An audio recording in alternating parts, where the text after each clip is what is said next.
11 जनवरी वो तारीख जो सिनेमा बॉलीवुड सिनेमा की एक ऐसी तारीख साबित होगी जो हिंदी सिनेमा का एक गेम चेंजर तारीख साबित होगी। सर बहुत बहुत स्वागत है आपका। सबसे पहले सर आपको लगता है कि ये जो 11 तारीख है, 11 जनवरी द एक्सीडेंटल पीएम रिलीज हो रही है, ये हिंदी सिनेमा में एक ऐसी तारीख साबित होगी जो गेम चेंजर साबित होगी, और कैसे देख रहे हैं अब आप इसको?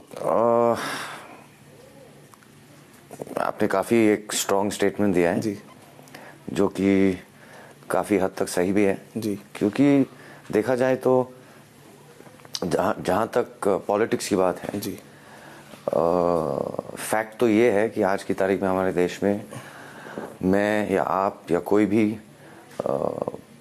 टीवी पे जाके किसी की भी आलोचना कर सकते हैं, किसी की भी तारीफ कर सकते हैं। आपको किताब लिखनी है, आप लिख सकते हैं, आपको पूरी आज़ादी है।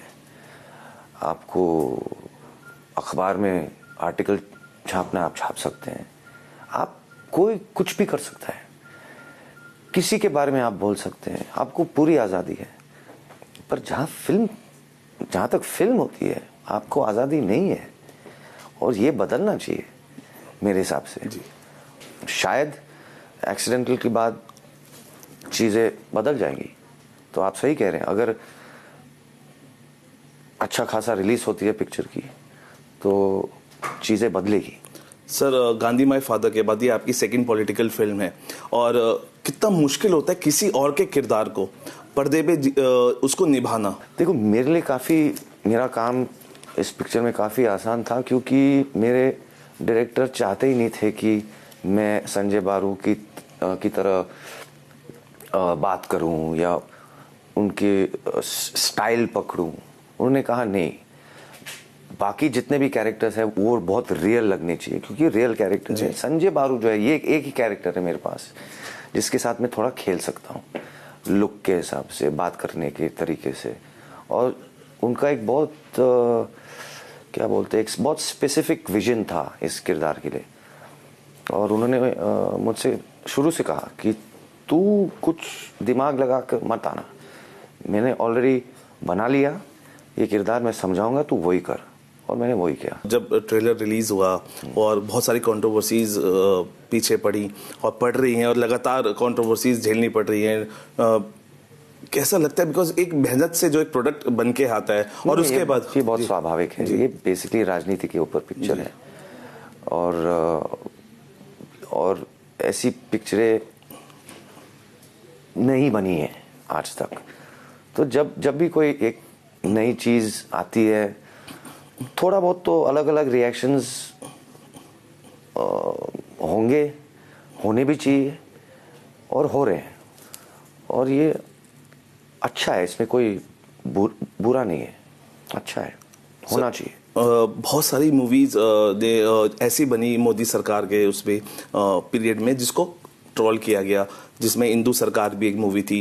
बादशाह, आपने नाम सुना होगा अजय देवगन की। वो एक गायत्री देवी जो महारानी थी जयपुर में, उनको इमरजेंसी वक्त में जेल भेजा गया था, उसको भी वो भी ध्यान नहीं गया, लेकिन वो भी एक मूवी थी। और अब ये मूवी, तो आपको लगता है कि इसी दौर में जिसको बीजेपी कह रही है, कांग्रेस कह रही है बीजेपी प्रोपेगेंडा है, तो क्या आपको लगता है ऐसा चीज है? भाई साहब, वो पॉलिटिक्स है जी, वो मेरी दुनिया नहीं है, मैं ज्यादा नहीं बोल सकता हूँ उसके बारे में। लेकिन सर पॉलिटिक्स को समझते हैं क्योंकि विनोद खन्ना साहब बीजेपी लोगों को शायद लगता है कि मुझे कोई, मतलब मैं समझता हूँ पॉलिटिक्स, मैं नहीं समझता हूँ। और किसी पॉलिटिकल पार्टी के समर्थक भी नहीं है? बिल्कुल नहीं हूँ, बिल्कुल नहीं हूँ, दूर दूर तक नहीं हूँ। तो कैसे लेते हैं? आपका पर्सनल टेक क्या है कि ऐसी फिल्म पे जो बातें हो रही हैं बहुत सारी कांग्रेस की तरफ से हो रही हैं कि ये किसी चीज को कॉन्शियसली और अटेम्प्टेडली किया जा रहा है, क्योंकि बहुत सारे को इंसिडेंट्स, एक और मैं आपको बताता हूँ। इसके अंदर आप 27 तारीख को ट्रेलर रिलीज हुआ, 28 तारीख को कांग्रेस अपनी सेलिब्रेट कर रही थी स्थापना दिवस। 11 तारीख, एक और तारीख 1966 की हम बात करें, शास्त्री जी का निधन हुआ था, और वो आज भी जो है वो जांच के दायरे में है कि कैसे हुई, और उसी दिन रिलीज डेट रखी गई। तो आपको लगता है कि सब कोइंसिडेंस इतने सारे कैसे मिल खा सकते? सर आप बहुत डीप सोचते हो यार। जी, हमने इसके बारे में सोचा भी नहीं है। जी, बिल्कुल नहीं सोचा है। अक्षय, संजय बारू के बारे में कितना डीप आपने, क्योंकि एक होती है ना जब आप किसी चीज को आपको मना किया जाता है उसमें इंटरेस्ट ज्यादा हो जाता है, तो फिर भी जब डायरेक्टर ने कहा कि कुछ समझना नहीं है, इसको खेलना है, तो फिर भी थोड़ा पढ़ा? नहीं, किताब तो पढ़ी जी, लेकिन उन्होंने कहा कि उनके बारे में जी, उनके इंटरव्यूज, उनके फोटोज, उनके पब्लिक मीटिंग्स वो मत देखना। मैंने ऑलरेडी बना लिया जो मुझे चाहिए और मैं आपको समझाऊंगा और तू वही कर। जी, मेरे को I don't want you to look talk walk like Sanjay, the real Sanjay Baru. ऐसा उनका ये था, उनकी ये थी कि मेरे पास यही बचता है खेलने के लिए। अक्षय खन्ना, कांग्रेस की तरफ से बातें हो रही हैं कि अक्षय खन्ना बीजेपी सांसद के बेटे हैं, अनुपम खेर सांसद के हस्बैंड है, और जो डायरेक्टर हैं वो बहुत बड़े बिजनेसमैन के बेटे हैं जिनके अच्छे लिंक्स हैं बीजेपी में। तो इस वजह से ये सारी चीजें प्रोपेगेंडा के लिए अपनाई जा रही हैं। अफसोस कि ऐसा हुआ है जी। मैं आई डोंट नो, इस सवाल का जवाब देना बहुत मुश्किल है क्योंकि एकदम सही है, जब आप बाहर से देखते हैं तो ऐसा ही लगेगा लोगों को सर। लेकिन ये जब मैं जितना भी कोशिश करूं समझाने को कि ऐसा नहीं है, लोग नहीं मानेंगे, तो छोड़ दीजिए बात। चलिए, क्या इस फिल्म के अंदर वही चीजें अपनाई हैं जो किताब के अंदर है? कुछ रिवोल्यूशन नहीं है, कुछ सीक्रेट्स किसी के नहीं खोले जा रहे हैं, ये आपसे जानना चाहूंगा। बिल्कुल नहीं, जो भी किताब में था वो पिक्चर में है, और ऐसा कोई बात या ऐसा कोई इंसिडेंट या ऐसा कोई बहुत बड़ा रेवलेशन या किसी का कुछ सीक्रेट या ऐसा कुछ नहीं है पिक्चर में। जो दुनिया के सामने, जो देश के सामने हुआ था, जो बुक में लिखा गया, वही है पिक्चर में। उसमें से 1% इधर उधर नहीं गए हम।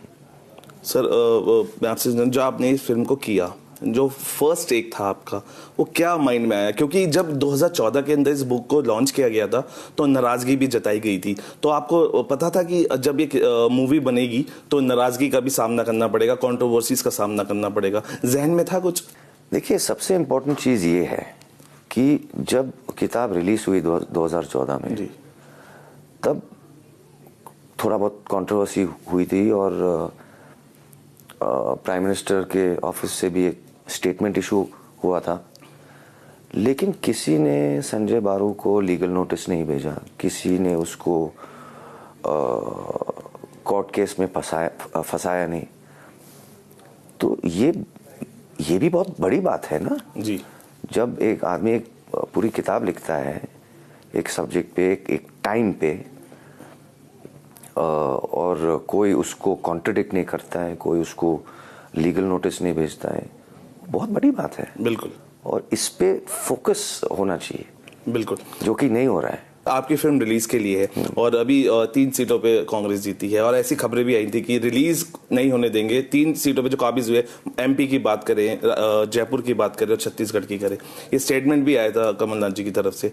तो उस पर चाहूंगा कि क्योंकि जब प्रोडक्ट बन के आता है और जब वो लोगों तक नहीं पहुंचता, क्योंकि यूट्यूब से भी उस चीज को हटा दिया गया या लोगों तक नहीं पहुंचा, तो उस पर चाहता हूं सर, क्योंकि एक प्रोडक्ट जो एक अच्छा बन के आता है उस पर जाहिर है कुछ लोग अच्छा भी बोलते हैं, कुछ बुरा भी बोलते हैं, लेकिन मेहनत उसके पीछे इतनी होती है। वो तो स्टार्स आप वर्क करते हैं और डायरेक्टर हैं, मेकिंग पॉलिटिकल मेकिंग फिल्म्स में, बायोग्राफीज में इतनी होती है। तो आपको क्या लगता है जब वो रीच नहीं हो पाती है आपकी जो मेहनत है, तो कैसा लगता है सर?